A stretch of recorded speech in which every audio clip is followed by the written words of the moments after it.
Alrighty, yo, what is going on, everybody? It's your boy, Mr. DDG94, back with another reaction video. Today we're going to react to Heels in the 2000s were built different. And that's a motherfucking fact. I hope he includes Vince McMahon into this, because Vince McMahon is the ultimate fucking heel of wrestling, period.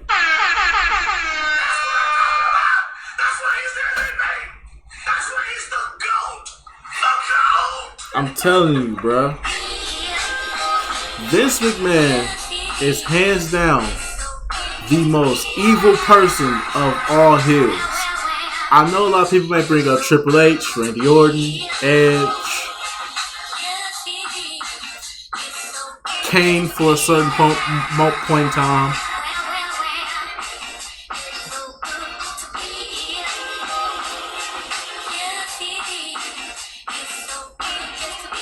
The Rock. You can throw The Rock in there too.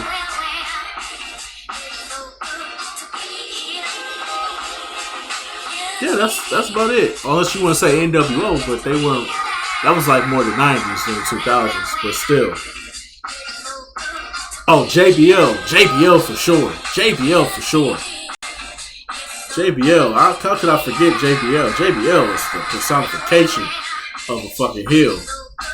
Very great. One of the greatest heels SmackDown ever had was JBL. But Vince McMahon is the GOAT of all heels. It's not even close, bro. I'm telling you, Vince McMahon is the GOAT of all heels, bro. Triple H, 2000 to 2006. Triple H's reputation as the game had already made him one of the most notorious characters in WWE or WWF history. What made Triple H such a good heel was his attention to detail. Yes, at the end of the day, some people were fed up with his constant title reigns, but as a character, very few had the heel character down as well as the game. It was almost unfair.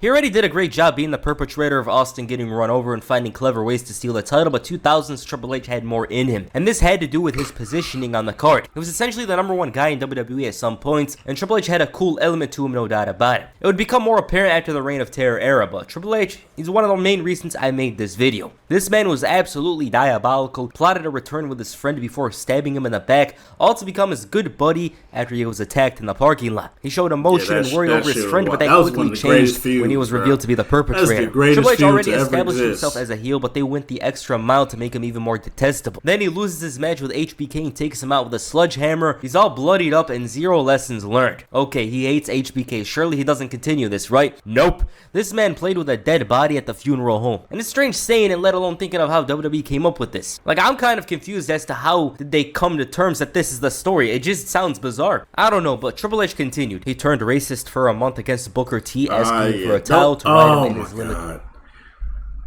Don't bring this one up. Please. Please. Please don't bring this one up. What the hell? I got no way. Bruh. Please don't bring this up. I hate this. I hate this one so fucking much. Delete! Delete! Delete! Delete! Delete! Delete! I try so hard to forget this one.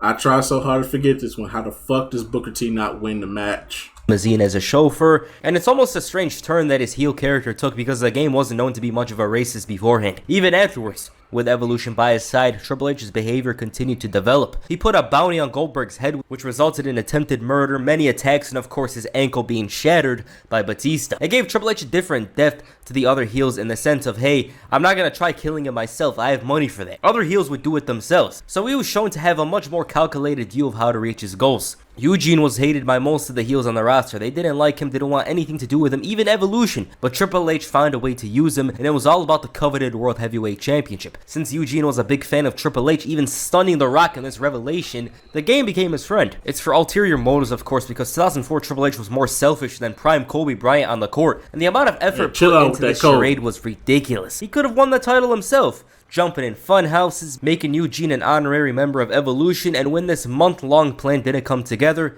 He obliterated him and left him a bloody heap. One of the worst beatdowns Triple H put somebody through, and that's saying something. The game took out William Regal in his hotel room and had this huge sense of pride after committing these actions. Like, that image of Triple H standing in front of the mirror with a smile on his face is the perfect image to his heel run. A man who lacked morals, integrity, loyalty, and remorse. And this wasn't even the end of it. After Randy Orton did the one thing that Triple H couldn't, and that's beat Chris Benoit to become the World Heavyweight Champion, he took him out of the group, beat him senseless, and left him a bloody mess. Even then, he had expectations of Orton surrendering the belt and taking back his place as a member of Evolution, only for Orton to spit in his face and lose the belt afterwards. The game continued on as a regular heel. He finally did something huge by manipulating Batista into thinking JBL was out to get him, as this was a tactic to avoid the Animal choosing his world title for a match at WrestleMania. It didn't work though. He lost the title. So Triple H resorted to making Batista think there was friction between himself and Ric Flair, so Batista could associate himself with the Nature Boy again. But this was an elaborate setup to annihilate Batista and challenge him to a Hell in a Cell match. He lost and disappeared for a bit. Upon his return the very first night, he almost killed Ric Flair out of pity. Triple H destroyed him with a sledgehammer, opened up his already fragile forehead, and threw him into the limo, all because he felt sad over what Flair had turned into. This version of Triple H was much more wiser. The other version had Evolution and often felt vulnerable without them despite his abilities and storyline. From here, he was a casual heel. He did some stuff, but it doesn't stand out. Most importantly, Triple H was much more cooler here. He stopped wearing the suits often, leaned towards the sunglasses and jeans, and because he was less often in the main event scene, fans started cheering him. And after WrestleMania 22, plans were in place for a DX return. Now, as a kid, my memories of Triple H as a heel are towards his late heel run. I didn't like him for basic reasons, but there was a coolness about him that very few had on Raw at the time. There was other heels I hated more. Kane's already been the most diabolical wrestler that WWE had seen, but he lost his touch, not to mention had been a face for about 2 years. His masked run had run its course in management's eyes, and there was only one way to go, unmasking him. And this resulted in Kane being his most dominant and most dangerous since 1998, I'd say. It really gives off shades of his run towards WrestleMania 14 in the sense of you didn't know what he would do on a weekly basis, and that's a very hard thing to do,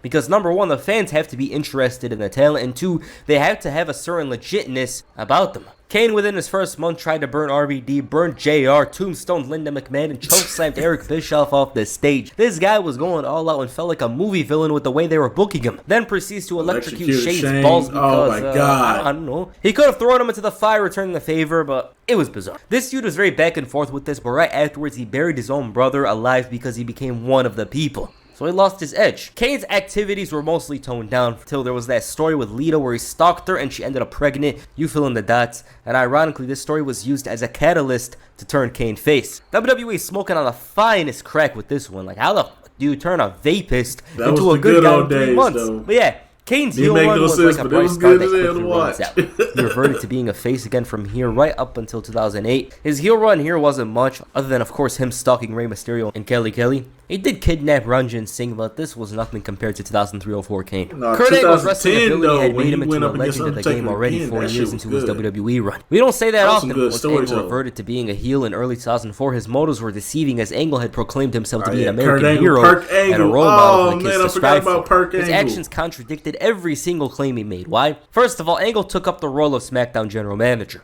His role is to be unbiased and provide opportunities, but instead, he turned the show upside down, made Eddie Guerrero's life a living hell, screwed John Cena out of the United States Championship over an accident, and of course his deep hatred for him. Angle was a fraud that posed as a noble man, and to top it all off, he cost Eddie Guerrero the title and in turn, exposed himself as healthy. But this was nothing. Angle from here on made demons look like angels. He shot Big Show with the tranquilizer dart and shaved his head. Threatened Joy and eventually used her to get under Big Show's skin, and of course decimated Shawn Michaels just to challenge him to a match at WrestleMania 21. And the victory at the show should have mellowed him out, but no. This man turned into a predator to fulfill his fantasy. This straight up said he wanted to have bestiality sex with Booker T's wife. This man lost applause long ago, but it was a weird time. It was a weird time for Kurt Angle, and this was all done just so the fans couldn't cheer him. Because somebody with Kurt Angle's abilities, heel or face, is gonna be loved. He goes to Raw, curses out the troops, and in an effort to show that he could get cheered, said he's not a fan of the black people. That's literally how he said it. It was crazy what they were doing with him, because if they let go just a little, he was gonna get cheered. But yeah, Kurt Angle is one of the most insane heels from this era of WWE, and that's saying something. This guy was a predator, he was a detestable human being, everything, and they did all of this just to get him booed. It was so tough for Kurt Angle. Bradshaw's career trajectory is a very strange one. A singles wrestler doing nothing ends up being paired with Ron Simmons to become one of the most entertaining tag teams of the Attitude Era. As time runs out, it seems like he's heading towards retirement, but a huge opportunity opens with the departure of Brock Lesnar and the injuries to the likes of the Big Show and Kurt Angle. Enter JBL.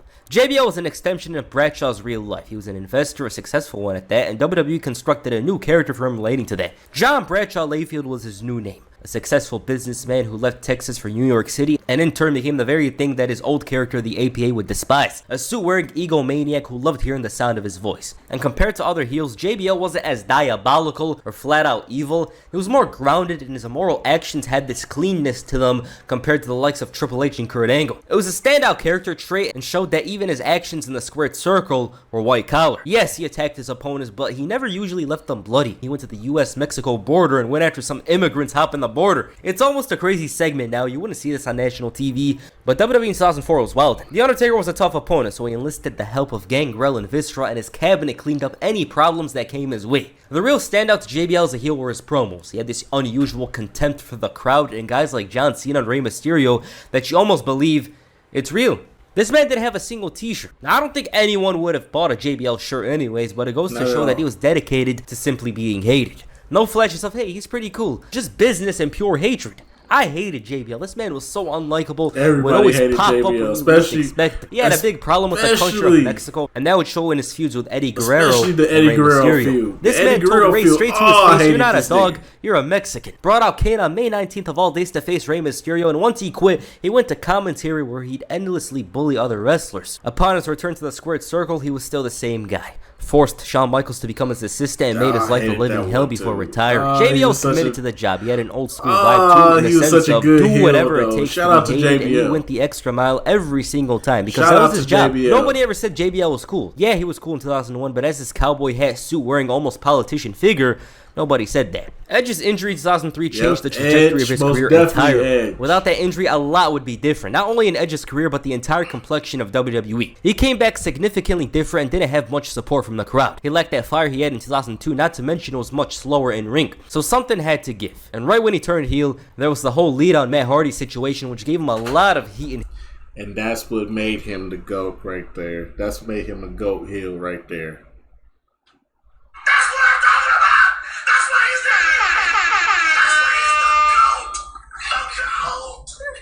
That's what made him a GOAT. This is what made him a GOAT heel right here. This real life. Oh my God. The real life. Oh my God. The real life. The real life situations, bro. Oh my God. And hatred from the fans, and in turn he used this fire to build momentum and become the Rated R superstar. As the Rated R superstar, Edge saw no boundary he'd pass if it would give him the WWE Championship. He didn't care what others thought. Lita, he'd hand her to anybody if they could help him as a mere tag team partner. Snitsky, Big Show, even Vince. It was crazy. And what's even crazier is that this was the early parts to Rated R Edge. This character would develop more and turn into the most intelligent wrestler in the entire WWE. Edge was banging Lita in the middle of the ring, destroying his opponents with the concerto. There was this pinfall, slapped John Cena's dad in his own house, and he'd bend the rules like no other person in this video. DQs to save the title. Brass Knuckles even claimed that he didn't want to wrestle in Arizona because they were the last state to recognize Martin Luther King Day. This man was world class in excuses.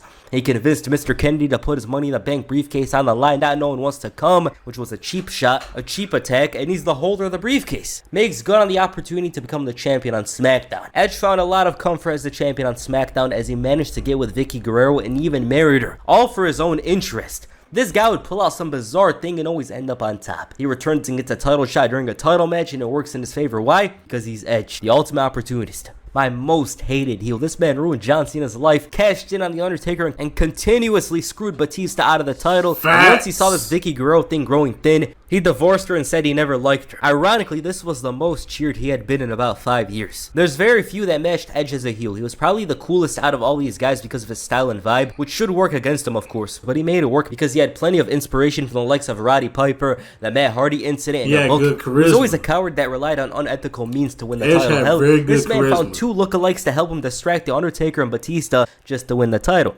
This guy was reaching towards the stars just to find any single way to win that title. It was crazy. Randy Orton had the perfect baseline for a heel. He was a second-generation wrestler who felt entitled due to his father's success and, of course, his inclusion in the Evolution faction. Orton had the heel look down, a young talent who thought the world was his, and Orton did plenty. He disrespected legends such as Mick Foley, Harley Race, and even RKO'd the Fabulous Moolah. He had a hidden type of craziness that would unravel as the years would go by. It wasn't until he reverted in 2005 that things would change. For one, he RKO'd Stacy Keibler in order to focus on his match with The Undertaker at WrestleMania, and his feud with the Dead Man forced him to reveal his true nature, that of a pure psychopath. He burned a casket with the Dead Man in it, and upon his return proceeded to drive a lowrider in reverse and cause an explosion. That didn't work, and after the humbling inside Hell in a Cell, Orton moved on to business like nothing happened. He tried to smear Eddie Guerrero's legacy saying he's in hell, rode his lowrider, and screwed Ray out of his title shot at WrestleMania, but all this was nothing compared to the next couple of years. Ray and RKO as a tag team had some diabolical moments. They basically killed Ric Flair here and took him out with a concerto, did it to DX, but once they went their separate ways, Randy Orton became even more cold and calculating. He brought out the punt, used it to take out plenty of wrestlers, even John Cena's dad, and Orton needed this edge to finally get his hands on the WWE Championship, but keeping it required him to be persistent with this newfound attitude, and he learned the hard way. So upon his return from injury, a big emphasis was made on Orton's unstable side. He punted Mr. McMahon after having an argument with Stephanie, and from there, unhinged Randy Orton was here. He always showed remorse over his actions initially, but that would change. He did things with intent, such as DDTing Stephanie and kissing her in front of Triple H, taking him and Batista out with the punt, and then of course he had the bald look, which fit him well. He was having problems mentally, hearing voices, and he'd lash out on the likes of John Cena. This man was tortured and insane, attempted murder with a pyro. Hell, this man would go after his own guys every once in a while. The Viper Randy Orton was the most cold and frightening character of this time period because of how unpredictable he was. And Orton made it work. He had the talent to make this character a success, and one thing to know is that he had such great acting skills at this point. He just knew how to do the things he was doing and when to do them. It was crazy. It's kind of funny how Mr. McMahon was low-key the most talented heel in the entire WWF. The reason why I say low-key is because he was in plain sight. McMahon added a lot to the shows with his character, and throughout the 2000s he showed why. At one point, this man was cheered on Raw and hated on SmackDown like he was the Antichrist. He was constantly provoking Hulk Hogan and fired him all because of his personal animosity towards him. Started having problems with his daughter Stephanie over the show, wanted to see Zach Gowen chill and use his prosthetic leg and made a mockery out of it. Used Brock Lesnar and A-Train to attack his daughter, and to top it all off, he had a match with her and no mercy. Knew that his soul was destined for hell and started telling tales of his demise ahead of his Buried Alive match with The Undertaker. That didn't happen though, and McMahon disappeared.